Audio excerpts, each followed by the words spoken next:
Hello hi, मी संध्या कुलकर्णी. आज काय असं दाखवायचं नाही आहे, नुसतं गप्पा मारायचे तुमच्याशी. आणि थोडं मला बाहेर पण जायचं आहे. बाकीचं सगळं आवरलं आहेत कामं. आता भाजीच करायची राहिली. म्हटलं भाजी करता करता पोळ्या वगैरे लाटून झाल्या, बाकीचं सगळं झालं. आज माझं लवकर झालं, जरा बाहेर जायचं होतं म्हणून. तर म्हटलं चला आज भाजी करता करता तुमच्याशी गप्पा माराव्या, म्हणून मग आता गप्पा मारायचं ठरवलं. काही गप्पा असं काही नाही, पण एका ठिकाणी जायचंय म्हणजे असं आहे की आता आजार एवढे वाढले ना, मला भेटीला दवाखान्यातच जायचं एका ठिकाणी. तर इतके आजार वाढले की आपल्याला असं वाटतं की म्हणजे नवीन नवीन आजाराचं नाव तर आपल्याला कळत पण नाही की याच्यामुळे झालं त्याच्यामुळे झालं. खाणं सगळं व्यवस्थित आहे, बाहेरचं खात नाही, घरचं खातात, व्यसन काही नाही. सगळं असूनही त्यांना जर आजार झाले तर मग माणसाला थोडंसं असं कसं तरी वाटलं. तर कसं झालं, आता कोबीची भाजी तिथे मी डबा थोडा नेते, भाजी पोळी न्यावे म्हटले त्यांना. त्यांचं करणारं असं कोणी नाही आहे, तर म्हटलं भाजी पोळी न्यावी. पोळ्या माझ्या त्याच्यासाठीच मी थोडंसं लवकर स्वयंपाक केला. पोळ्या लाटून झाल्या, म्हटलं आता कोबीची भाजी थोडंसं कोरडं असतं तर न्यायला सोपी जाईल. म्हटलं कोबीची भाजी न्यावी आणि पोळ्या, असं स्वयंपाक भाजी. बाकीचं सगळं आवरलं आहे माझं काम, हेच आता चालले. पटकन उरकावं आणि जावं. पण कसं असतं, दवाखान्याची भेट पण आपल्याला माहिती नसते ना, किती वाजता काय. तर असं काही नाही, तिथे केव्हा गेलं तर चालते. म्हटलं चला मग जाऊन यावं तिथे. काय होते आपल्यालाही कळत नाही का कुठला आजार, एक तर निदान पटकन लागत नाही आणि आजार वाढत राहतो. मग नंतर कळते की असं होतं. त्याचा मग त्रास सगळ्यांना, एक आजारी असलं ना अख्ख्या घराला त्रास होतो त्याचा. याचा मला खूप जबरदस्त अनुभव आहे की अख्ख्या घराला त्रास होतो. एक माणूस आजारी असला ना ते सगळं घर विस्कळीत होऊन जाते. आणि त्याच्यात विशेष म्हणजे बाई असली ना आजारी की मग फार त्रास होतो, खूप त्रास होतो. बाई आजारी नसते ना, लेडीज आजारी नसते, ती सगळं हँडल करू शकते. माणसं कशी घरातलं नाही एवढं हँडल करू शकत ना. मग बाहेर डबा हे ते बाकीचं सगळंच तिला जमते हँडल करणं, ती जमते, पण तिला जमते ती करते. पण माणसं नाही करू शकत एवढं घरातलं. काहीच माणसांना स्वयंपाकाची सवय असते, काही त्यांना अजिबात चहा पण येत नाही, चहा पण नाही करता येत. त्याच्यामुळे मग त्यांना जास्त त्रास होतो या गोष्टीचा.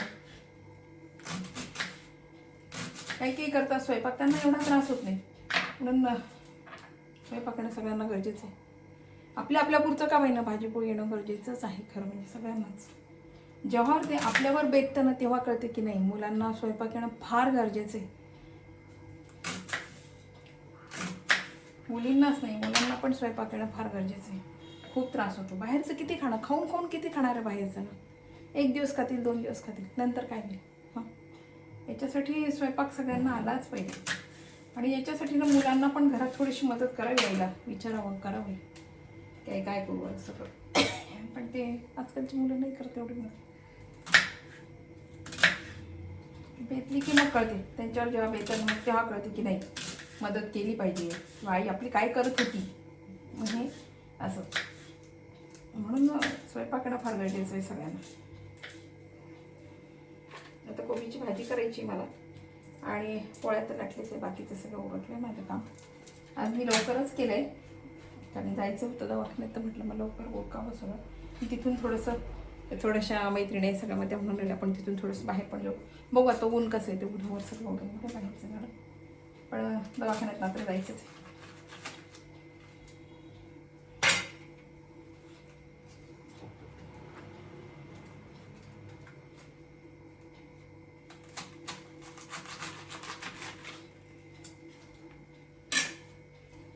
पटापट स्वयंपाक उरकून घेतला ना, खरं म्हणजे स्वयंपाक झाला ना की मोठं काम झालं असं झाल्यासारखं वाटते. स्वयंपाक करून टाकला ना की मग असं वाटते झालं आता मोठं काम झालं आपलं, आता काही बाकीचं सगळं आपण उरकू शकतो असं. मग स्वयंपाक मला फार हे असते. स्वयंपाक आणि मला कपडे पण मला दुपारी संध्याकाळी असे मला कपडे धुवायला आवडत नाही. मला कपडे हे सकाळीच आवडतात धुवायला, मग ते संध्याकाळी धुवा किंवा मग ते वाळत पण नाही आणि मला आवडत पण नाही. कपडे हे सकाळीच असतात माझे दोन. स्वयंपाकाला वेळ होतो, कमी जास्त होतं स्वयंपाकाचं असं काही नसते, एखाद्यास वेळ पण होतो, पण लवकर झालेला बरा असतो. आता ऊन सुरू होईल ना मग गॅसच्या जवळ तर नकोच वाटते उन्हाचं. जसं ऊन तर 12 वाजता असं वाटेल आता किती वाजले असं वाटेल. त्याच्यामुळे आता स्वयंपाक मात्र मला पण लवकर करावं लागणार आहे. मग उन्हा इथे ना गॅस जो अजिबात थांबवले जात नाही, फार गरम होते. तरी आमच्या इथे गरम थोडं कमी होते, कारण माझ्या वरती ना 3 मजले आहेत, वरती 3 स्लॅब आहेत. त्याच्यामुळे काय होते, इथे या स्लॅबला एवढं तापत नाही. वरचं सगळ्यात वरचं स्लॅब खूप तापतं. आणि आमच्या इथे ना फार असं ऊन नाही आहेत ना, त्याच्यामुळे आमच्या इथलं वातावरण थंड आहे. आमच्या इथे तरी असं ऊन नसल्यामुळे थंडगार आहे. इथे फार गरम नाही, पण तरी गरम होतेच. ऊन म्हटलं की, उन्हाळा म्हटलं की गरम होतेच की.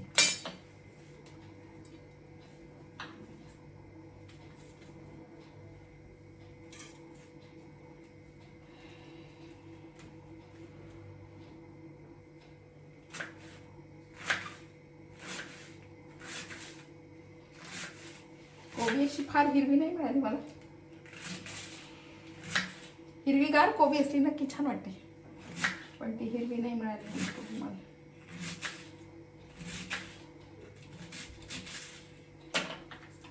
यांना काहीतरी वेगळं करावं लागेल, त्यांना मग नंतर करते म्हटलं. आधी दवाखान्यात जाऊन यावं आणि मग नंतर बघावं.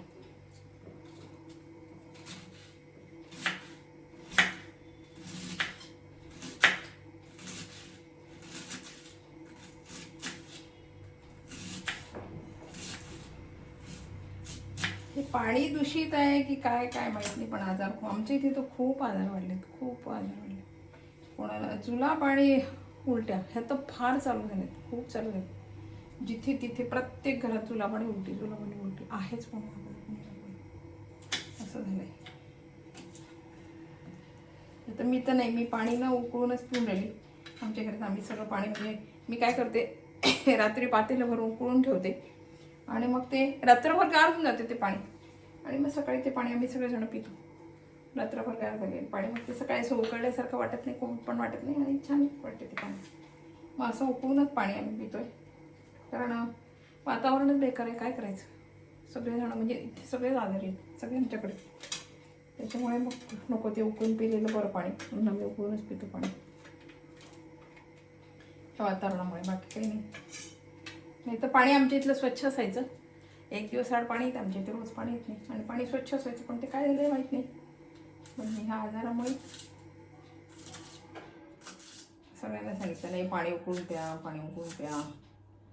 त्याच्यामुळे ते पाणी उकळून पिले जाते. झाली माझी कोबी चिरून, आता भाजी टाकते, आणि पोळ्या लाटलेल्याच आहे. आणखी यांना काहीतरी वेगळी भाजी करावं लागेल, काहीतरी किंवा एखादी कोशिंबीर करावं लागेल यांना.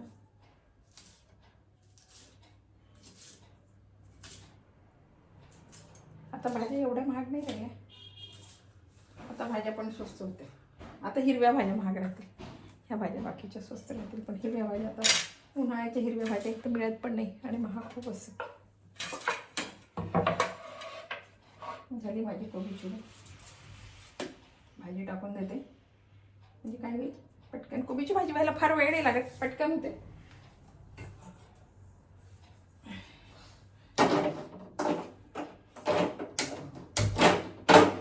आम्हाला परवा कळलं की त्या दवाखान्यात आहे, म्हणून म्हटलं मग जाऊन भेटून यावं.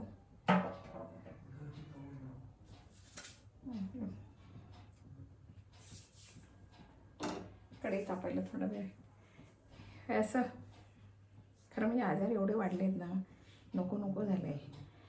आणि त्याच्यामुळे मग प्रत्येक घरात कोण ना कोणी चालूच असते. तर एक माणूस आजारी असताना अख्खं घर आजारी झाल्यासारखं होते, की त्या माणसाच्या भोवती मग दवाखाना, मग औषधं, मग गोळ्या, मग ते पथ्य पाणी, मग ते सगळं सुरू होते. त्याच्यामुळे मग सगळ्या घरातलं सगळं वातावरण बिघडून जाते. खरं म्हणजे एक माणूस जरी आजारी असला तर अख्ख्या घराचं वातावरण बिघडून जाते.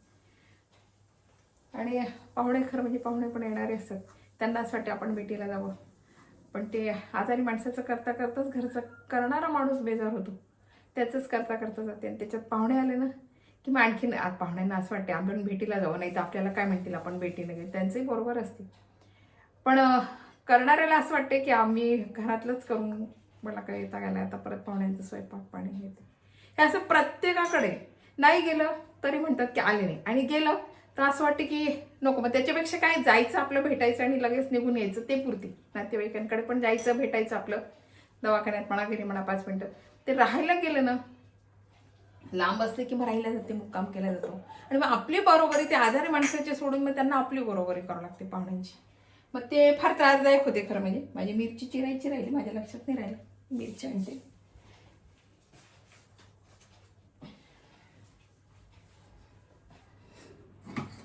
म्हणून आपण म्हणतो पण भेटीलाही जाणं थोडंसं जरा विचार करून, थोडंसं त्यांना बरं वाटते का, आता थोडंसं बरं वाटते का. फोनवर आजकाल तर फोनवर चौकशी केलेली पुरते. आणि मग नंतर थोडंसं निवांत किंवा आता ठीक आहे बाबा सगळे चालू शकतात, फिरू शकतात, मग जायचं भेटून आपलं भेटून यायचं. ते पुरते गेलेले. पण ते कसं आहे तर ती एक रीत लावून ठेवलेली आहे की बा भेटीला जायचं. नाही गेलं की मग असं वाटतं की सगळे येऊन गेले पण ते नाही आले, असं होते. सगळेजण असं पण म्हणतात सगळे येऊन गेले पण बघा ते आल्या का. पण त्या आल्याने त्याला काहीतरी कारणं असतात ना. आणि एक असते राग कोणी धरत नाही हो, कोणीच आजकाल नाही एवढा कोणी राग धरत. राग धरू पण नाही, काय करायचं राग धरून, कुठे जायचंय.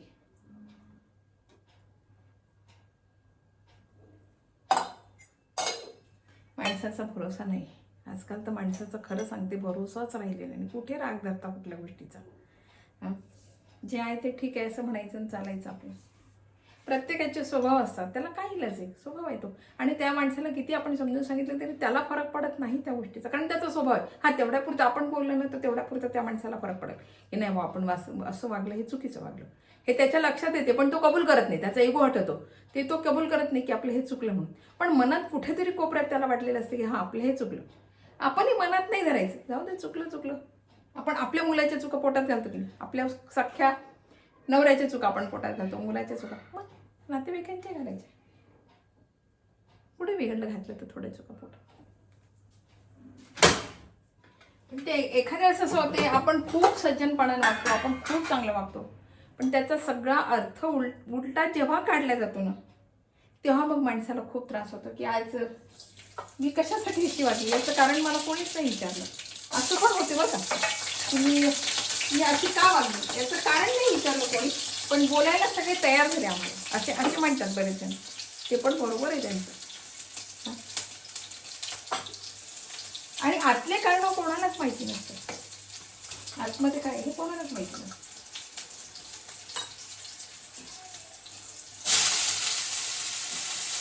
माझी भाजी टाकून झाली झालं. ती भाजी व्हायला फार वेळ नाही लागत, पटकन होते कोबीची भाजी. मी गॅस मुद्दाम बंद केला, तुमच्याशी बोलता बोलता ना कढई जास्त तापली पाहिजे. आणि मी स्टीलची कढई आहे ना फार लवकर तापते, म्हणून मी गॅस थोडा बंदच केला. गॅस थोडा बंदच ठेवला.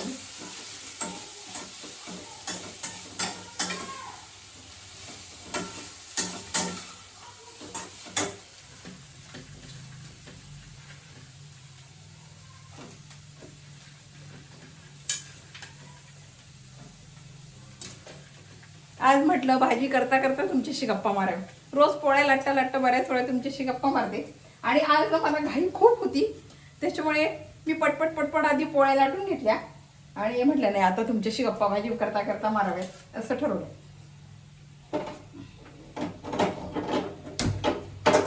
परत आता गॅस लावला. मी गॅस विझवून टाकला होता कारण गॅस बंद केला कारण ती जळून गेली असती ना, फोडणी मिरची वगैरे माझी जळाली असती. मग 2 मिनिटापुरता गॅस बंद केला. आमच्याकडे ना पातळ आणि अशा लांब असते ना कोबी, अशी लांब आणि पातळ अशी लागते.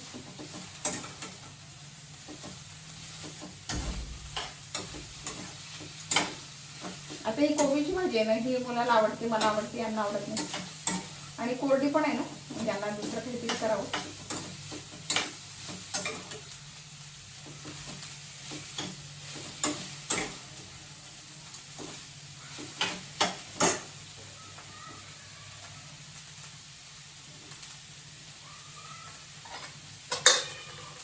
थोडी हरभऱ्याची डाळ घेते, त्याला भिजत घातली होती मी सकाळी. गॅस थोडा कमी करते.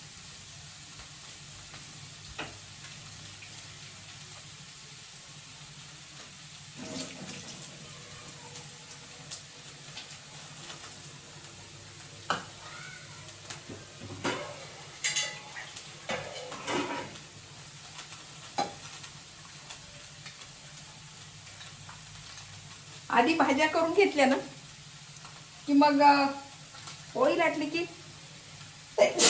जेवायला बसता येते. आज मी उलटं झालं माझं. आज मी आधी पोळ्या लाटून घेतल्या आणि नंतर आता भाजी, कारण जेवणारे पण कोणी तयार नव्हते आणि मला बाहेर जायचं होतं. म्हटलं मला आधी पोळ्या उरकून घ्याव्यात, नंतर भाजी आपली करता येईल.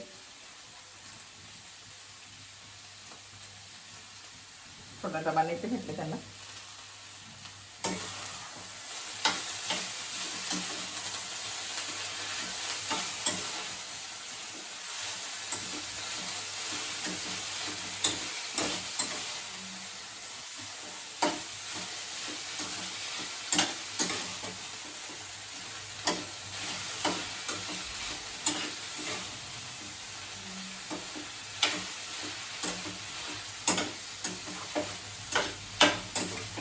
प्रत्येकानं जाणून जर घेतलं ना सगळ्यांना एकमेकांना, तर वादच होणार नाही. ना नातेवाईकांची वाद होतील ना घरचे वाद होतील, पण एवढं सज्जन कोणी राहिलेलं नाही. प्रत्येकाचा स्वभाव वेगळा असतो आणि प्रत्येकाला वेगळं वेगळं वाटत नाही, असं काही आहे. आणि प्रत्येकाला शक्य नाही माझा स्वभाव चांगला आहे, मी चांगली आहे, माझा स्वभाव हे प्रत्येकाला वाटते की नाही मी नाही अशी, माझा स्वभाव चांगला आहे. पण तो समोरच्या माणसाला आवडेलच असं नाही, असं. पण माझं म्हणणं एकच आहे, आपण सगळ्यांच्या घरातल्यांच्या जर चुका पोटात घालतो तर बाहेरच्या घालायला काहीच शक्य नाही झाला, काय फरक पडतो.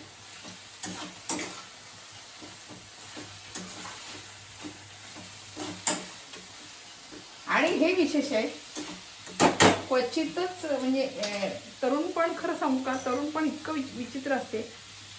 आपण म्हणतो ना रक्त सळसळ करते.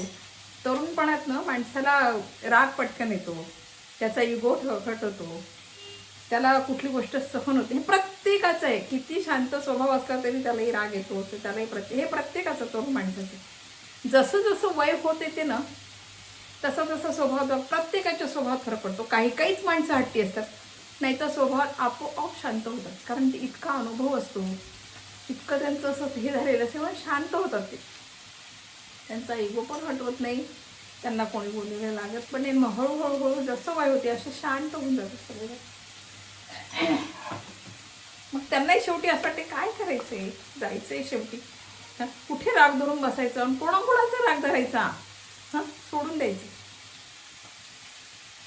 त्याला जसं वाटलं तो वागलो, तो तसा वागला, मला वाटलं मी वागले, विषय संपला, संपून टाकायचं. असे जर सगळे वागले ना तर भांडणच होणार नाही, हे तर मात्र आहे. हा पण असं कोणी वागत नाही, हे आहे. आता मी एखाद्या समजा माझं नाही चुकलं पण समोरच्याचं चुकलं आणि मी म्हटलं की जाऊ दे, माणूस ही शेवटी झाली त्याच्या घरी, मी समजूतदारीने घेतलं तरी त्याला असं वाटतं नाही नाही, मग याचा अर्थ काय, म्हणजे मी वागलो ते बरोबर आहे, मग याचं चुकलंच, म्हणजे असं पण आहे. असे पण समज करून घेणार आहे, म्हणजे तो शांत याचा अर्थ तू चुकलंस ना म्हणून तर तू शांत बसलाय, असं होतं.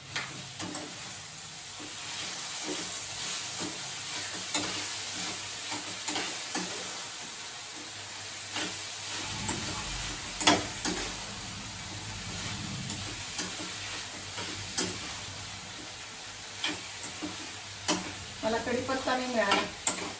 कढीपत्ता तिकडे लांब मार्केट आहे, तिथे आज कुठेच मला कढीपत्ता नाही मिळाला.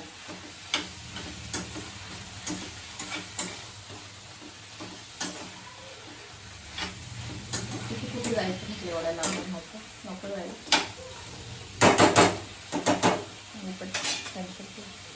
चला आता माझी भाजी झाली आहे बघा. आज मी तुमच्याशी भाजी करता करता गप्पा मारल्या.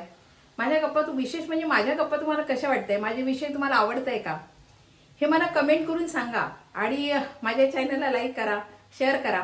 आणि तुम्हाला जर अजून माझे व्हिडिओ बघायचे असतील तर माझ्या चॅनलला नक्की सबस्क्राईब करा, म्हणजे मला कळेल की तुम्हाला माझे व्हिडिओ बघायला आवडतात.